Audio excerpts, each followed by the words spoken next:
Primera de Pedro 5:1, Segunda de Pedro 1:16 y Primera de Juan 1, 2 y 1. ¿Ok? Se lo vuelvo a repetir. Primera de Pedro 5:1, Segunda de Pedro 1:16 y Primera de Pedro 1, 2 y 1. ¿Usted tiene alguno de estos versículos? Y aparte está también Lucas 1, 2. Sí. El tercero, Primera de Juan 1, 1 y 2. Amén. Si alguien tiene alguna de esas citas, ¿me podría leerla por favor así rápidamente porque el tiempo avanza? Es importante que nosotros tengamos esto, si no le voy a leer Primera de Juan.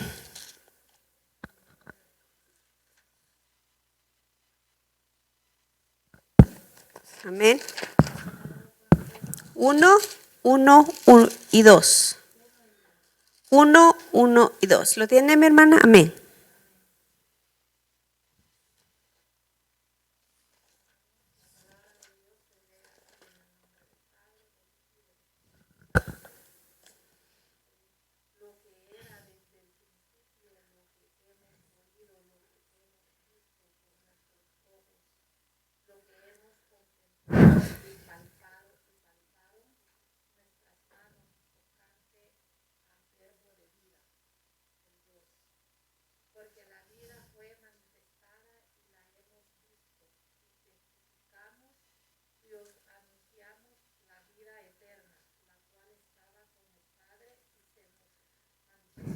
Gloria a Dios. Usted tiene que tener muy presente ese versículo y también de Primera de Pedro, Segunda de Pedro. Todos esos ustedes los tienen que tener presentes cuando estemos leyendo o dando una clase sobre estas cartas. Porque, hermano, aquí está la base. No es una cosa que le revelaron en diferentes tiempos a los apóstoles. Ellos estaban enseñando lo que habían visto, oído. Y Juan es más audaz al decir, lo tocamos, ¿verdad? Lo tocamos. Eso es lo que nosotros estamos hablando, dice Juan. Y lo mismo menciona el apóstol Pedro. No estamos hablando de algo revelado continuamente o diferentes tiempos, sino algo que vieron, oyeron y palparon. Entonces, las cartas que ahora estamos viendo son referentes a lo mismo. Lo que los apóstoles le enseñaron a estos hombres, esto transmitieron. Ninguno de ellos habla de una revelación diferente o que a ellos les habló eso porque a los apóstoles no hubo tiempo de decírselos. No. La doctrina nuestra entonces se basa en la doctrina de los apóstoles. Lo que vieron, oyeron y palparon. Amén. ¿Estamos claros en eso, mis hermanos? Porque fíjese, ya vamos por la cuarta carta. Estas son cartas, no una carta. El personaje de ahora es Ignacio de Antioquía. ¿Ok? También se le llama como Ignacio, usted puede oírlo como Ignacio mártir. Y vamos a entender por qué habla así. En primer lugar, escribió 7 cartas. Fueron escritas a principios del siglo II. Fíjese. Mientras el escritor se dirigía de Antioquía a Roma. Y vamos a ver qué iba a ir a hacer a Roma. Amén. ¿Estamos bien hasta ahí? Estas cartas se dividen en 2 grupos. Y son escritos en 2 puntos distintos en la que hizo alto en el camino. ¿Ok? Él se dirigía a Roma y mientras estaba dirigiéndose allá, paró 2 veces. Y en ese momento o en ese tiempo, él comenzó a escribir estas cartas. La carta enviada desde Esmirna son las siguientes. Por eso se dividen en dos grupos. El primer grupo, digamos, fueron enviadas desde Esmirna. Y es la carta a los Efesios, carta a los Magnesios, así como se oye, Magnesia, ¿se acuerda de Magnesia? Ok, era magnesio. A los Trigianos, así con doble L, Trigianos. Y a los romanos. Estas son las primeras 4 cartas, ¿verdad? O el primer grupo. Él se alojó y estaba en comunicación personal con Policarpo, obispo de Esmirna. Él llegó a esta ciudad, hicieron una parada en esta ciudad y aquí se encontraba Policarpo, el obispo de esta ciudad. Amén. Entonces él lo recibió en ese lugar. Ok, el siguiente grupo fueron escritas en un estadio siguiente o un punto distinto, ¿no? al de Esmirna, del camino a Troas de Alejandría. Ahí hicieron otro alto. Entonces él escribe a los de Filadelfia, vuelve a escribir, como había dejado Esmirna, escribe a Esmirna y escribe a su amigo o compañero Policarpo. ¿Ok? Entonces son 7 cartas a los Efesios, Magnesios, Trillanos, Romanos, Filadelfia, Esmirna y Policarpo. ¿La escribió? El siguiente grupo, ya se las dije todas juntas, pero el segundo grupo es Filadelfia, Esmirna y Policarpo. ¿Ok? El siguiente grupo, ahí encuentra usted 7, ¿verdad?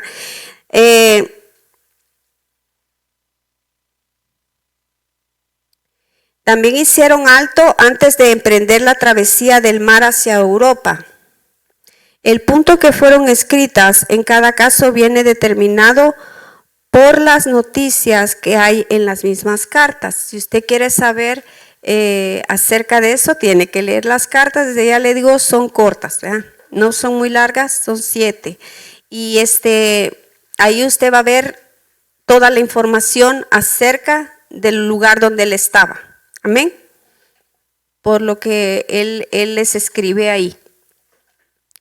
Ok, el itinerario de Ignacio a Roma incluía las costas de Asia Menor. Ok, la travesía, su viaje tenía que pasar por Asia Menor en dirección al norte hacia Cilicia o Panfilia.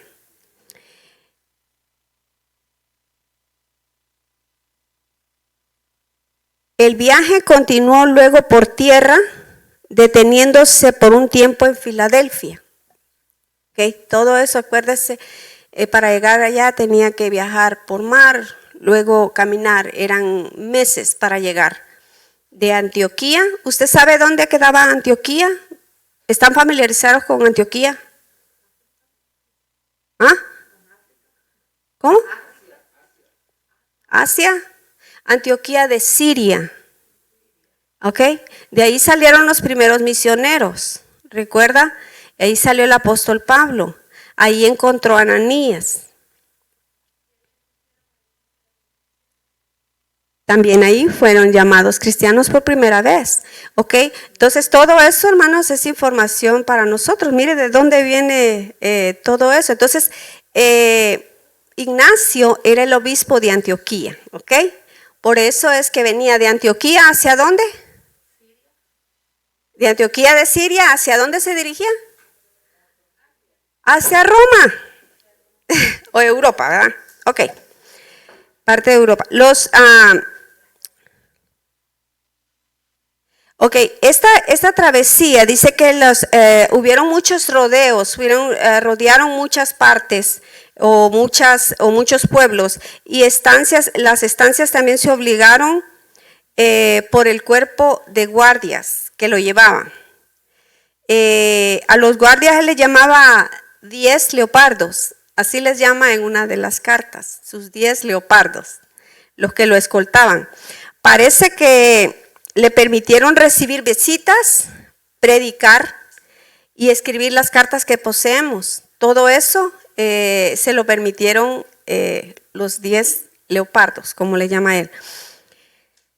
Las cartas escritas desde Esmirna van dirigidas a iglesias que él no había visto personalmente y que conocía solo por medio de los delegados de ella. Nunca había estado en estos lugares, ¿ok? Pero sabía de la fe de estas personas y por eso se preocupó por enviarles la carta, ¿ok?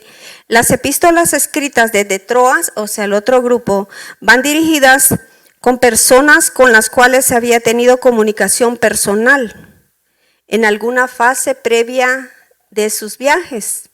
Por ejemplo, Filadelfia, Esmirna y la carta a Policarpo, él ya había estado en esos dos lugares y lógicamente Policarpo era su amigo, compañero de batallas. Amén. Porque ¿qué le dije que era Policarpo? ¿Obispo de dónde? De Esmirna. Amén.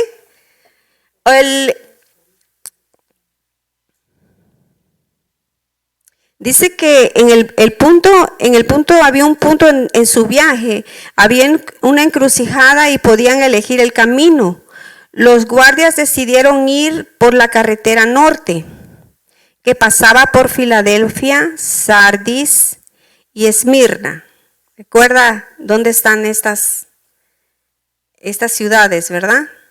¿Y quiénes las mencionan? ¿Dónde están? ¿Quiénes las mencionan? Apocalipsis 2 y 3. Amén. Ahí está Filadelfia, Sardis y Esmirna. Dice que si hubieran escogido la carretera sur, habrían pasado por Trialles, Magnesia y Éfeso, ¿ok? Y Éfeso, perdón, antes de llegar a su destino. Entonces, es posible que en el punto que se separan las carreteras, los hermanos enviaron mensajeros a las carreteras, dándoles cuenta del destino del mártir. Las iglesias enviaron sus delegados sin dilatación. Dice que es tan tremendo que estos hombres llegaron probablemente antes que él llegara a Esmirna. Acuérdese, dice, ahí va a pasar Ignacio. Tienen que, vamos a darle, vamos a verlo. Y usted me va a entender después por qué. Entonces llegaron ellos a ver a su amigo, ¿verdad? Que tal vez algún tiempo les había predicado. Y las iglesias se pusieron rápido a buscar a quién enviar para poder hablar con él. Amén. Entonces, hermanos, el primer grupo de cartas el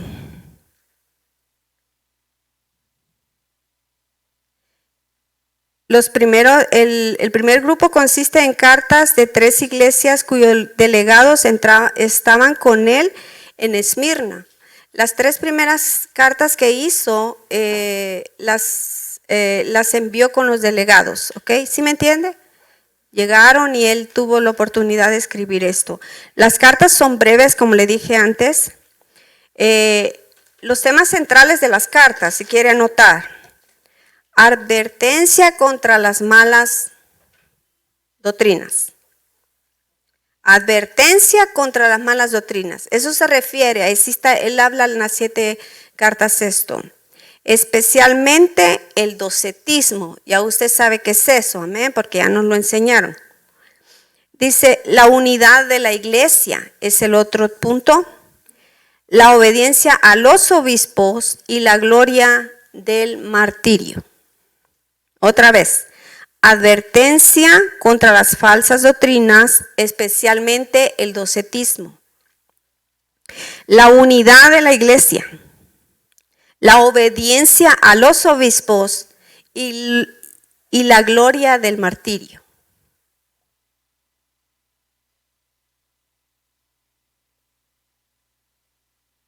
Esos son los temas centrales.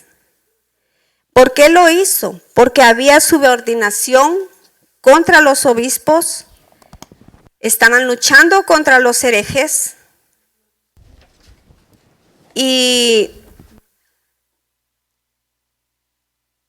recalca la importancia de mantener la unidad en la iglesia.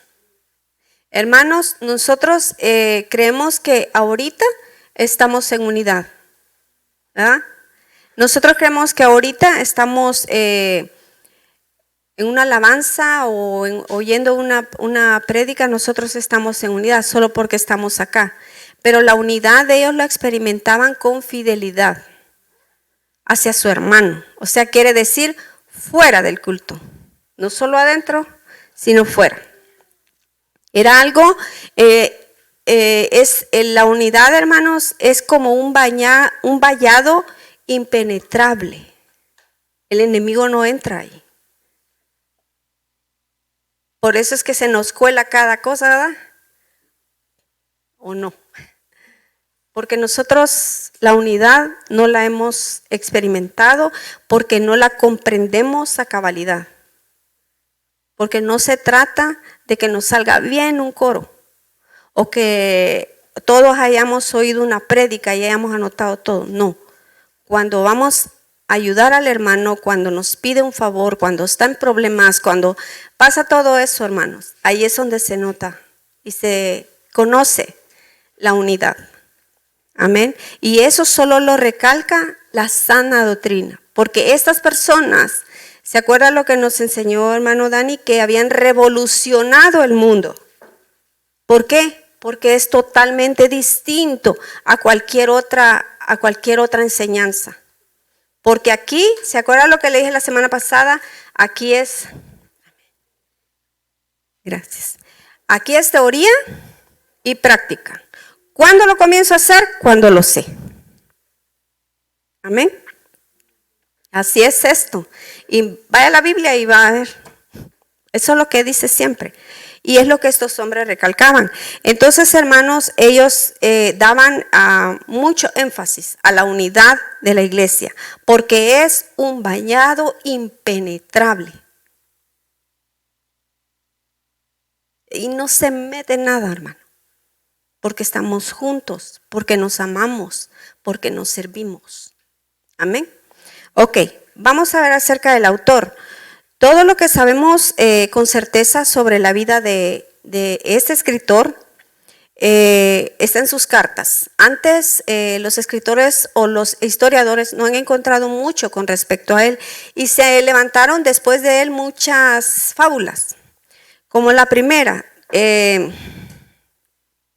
También en la carta de Policarpo lo menciona él, es algo fiable porque eran amigos, ¿se recuerda? Dice que lo identifican como el niño que el Señor Jesús puso como ejemplo a sus discípulos. ¿Se acuerda? En Mateo 18:2, no lo vaya a leer, lo lee en casa, cuando dijo que el que no fuera como este niño. ¿Qué más dijo? Ajá, el niño que agarró para ellos supuestamente fue él. Acuérdese lo que le estoy diciendo, fíjese bien, es supuestamente, no le estoy diciendo que él fue, ¿ok? Fue propagada por Simeón Metáfrates, así se llamaba, en el siglo X, ok, son 10 años después de que él murió. Él no podía decir así fue. Ahora Jerónimo. Dice que se trata de un discípulo del apóstol Juan. Eusebio dice que fue el segundo sucesor del apóstol Pedro en el episcopado de Antioquía. Y Orígenes dijo que fue el primero, ¿ok? El primer sucesor de Pedro en Antioquía. No estamos hablando de allá de donde usted sabe, ¿ok? Estamos hablando de Antioquía. Fue obispo, pastor de la importante iglesia de la capital de Siria, ¿ok? Antioquía era una ciudad muy importante y él era el pastor de ahí, de donde salieron los primeros misioneros, como le dije anteriormente. Parece cierto que fue sucesor del apóstol Pedro, o primer ministro de Antioquía entre los años primero de Vespasiano, esto es en el 70 después de Cristo. y del 10º de Trajano en el 107, o sea, aproximadamente en Antioquía estuvo como obispo por 10 años. A ver, amén.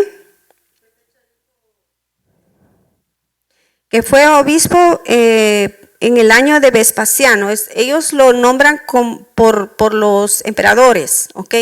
En el año 70 comenzó a ser obispo de Antioquía y aproximadamente el 107 paró, pero fue tal vez antes, el 106, porque en eso comenzó su viaje a Roma. Ahora, Juan Crisóstomo, natural de Antioquía, asienta que fue consagrado por obispo por manos del apóstol Pedro y por el apóstol Pablo.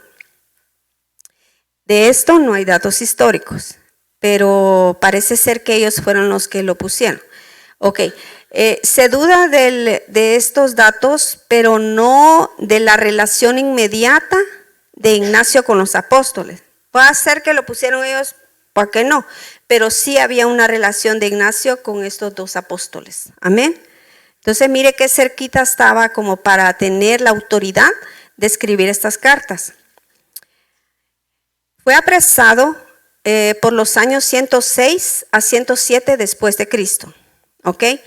Por el legado imperial, por ser cristiano, lo apresaron. Fue llevado junto con otros prisioneros, entre los que se encontraban otros cristianos, como se llamaba Sósimo y Rufo. Ellos pertenecían al lado donde es Esmirna, o el pueblo de Esmirna. Amén. Y eso lo menciona en la carta a Policarpo. Le menciona estos dos nombres y al final le voy a decir por qué. A juzgar por los escritos, el camino del martirio de Ignacio, fíjese, más que un penoso viaje a la muerte, parece una marcha triunfal de un atleta del espíritu que va encontrándose con hermanos de todas las iglesias que salen a saludarle como campeón y héroe de la fe. Ahorita ya me captó a qué iba Ignacio a Roma. ¿A qué iba?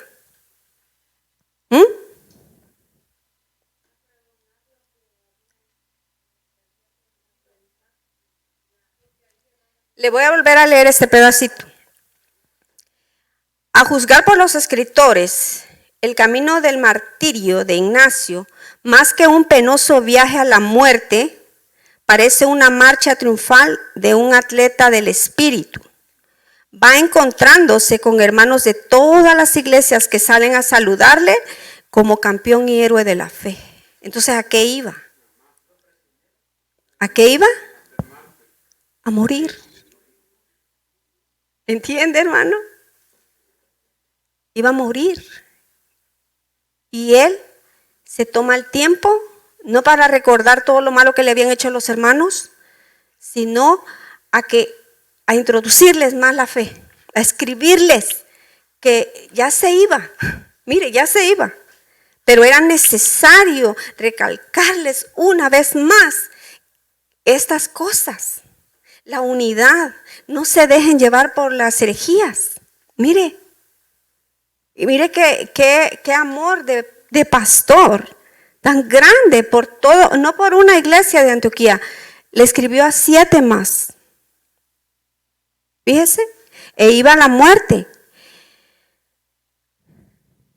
Dice que en Troade le llegó la noticia que su amada iglesia de Antioquía estaba en paz, ya no los estaban persiguiendo.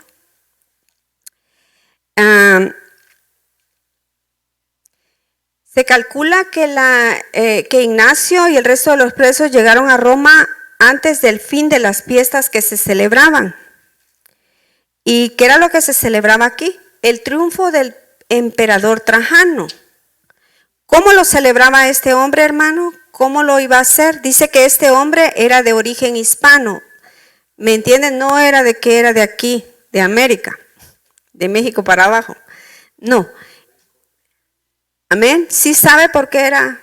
Le dice que era un emperador de origen hispano. Era Europa, pero parte de España. Amén. Ok, se celebraba su victoria y la iban a marcar con una carnicería de hombres y de fieras. Así la va a celebrar. En el circo que tenían. Estas fiestas duraron 123 días.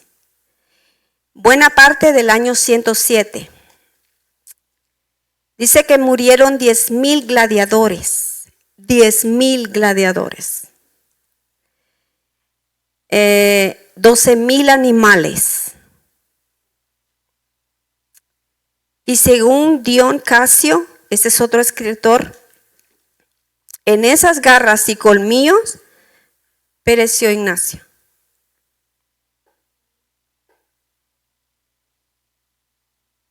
Ahí murió, hermanos. Así murió.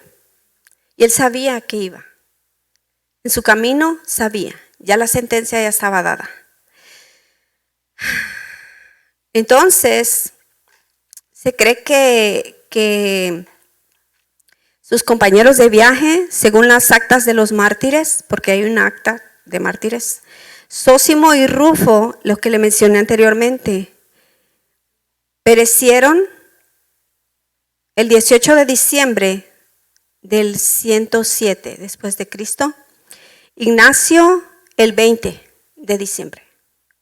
Dice que cuando vieron sus restos, vieron sus huesos, los pedazos que los animales no habían podido destruir, los cristianos llegaron y tomaron los restos y lo metieron en una caja y lo mandaron a Antioquía.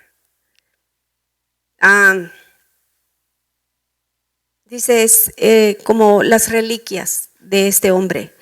Pero en sí, hermanos, y esto es lo más tremendo, y que yo quiero introducírselo a usted, es que la verdadera reliquia son estas 7 cartas.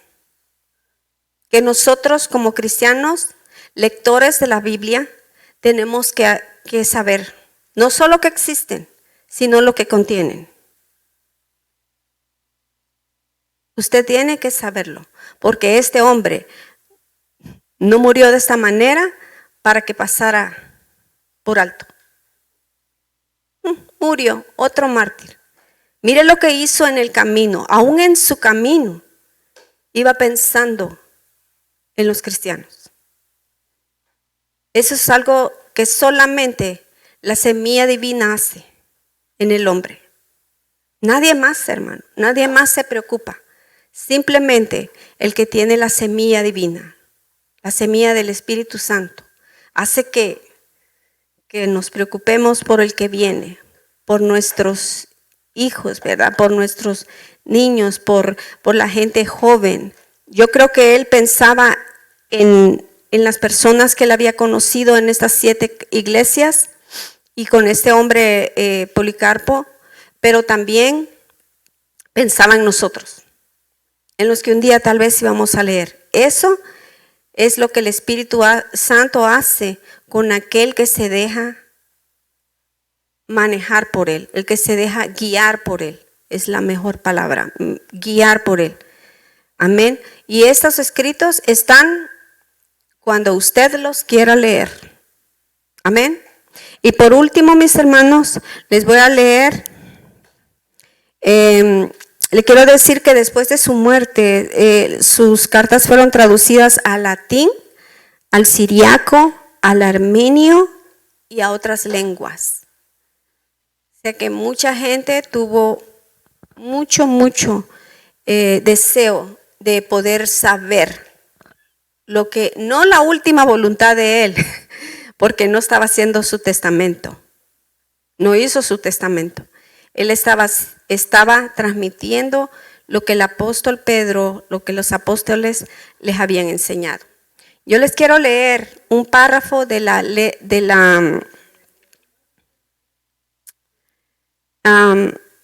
carta a los romanos, que los hermanos de Roma dice, porque ellos trataron de gestionar, tenían cierto poder sobre ya cierto poder en el gobierno, ya podían hablar más que en otras iglesias, ¿verdad? Y ellos, hermano, trataron de parar su muerte. Lo podían dejar ahí por un tiempo, pero mire lo que él les escribe. Yo quisiera que usted pusiera atención con esto que le voy a leer, es lo último. Escribo a todas las iglesias y hago saber a todos que de mi propio libre albedrío moriré gustoso por mi Dios, si vosotros no lo impedís. Os exhorto pues a no hacerme un favor fuera de tiempo. Tened paciencia conmigo, hermanos. No entreguéis al mundo al que anhela ser de Dios, ni le seduzcáis con cosas materiales. Permitidme recibir la luz pura, que cuando llegue allí, entonces seré un hombre. Permitidme ser un imitador de la pasión de mi Dios. Si alguno le tiene a él consigo, que entienda lo que deseo y que sienta lo mismo que yo, porque conoce lo que me apremia.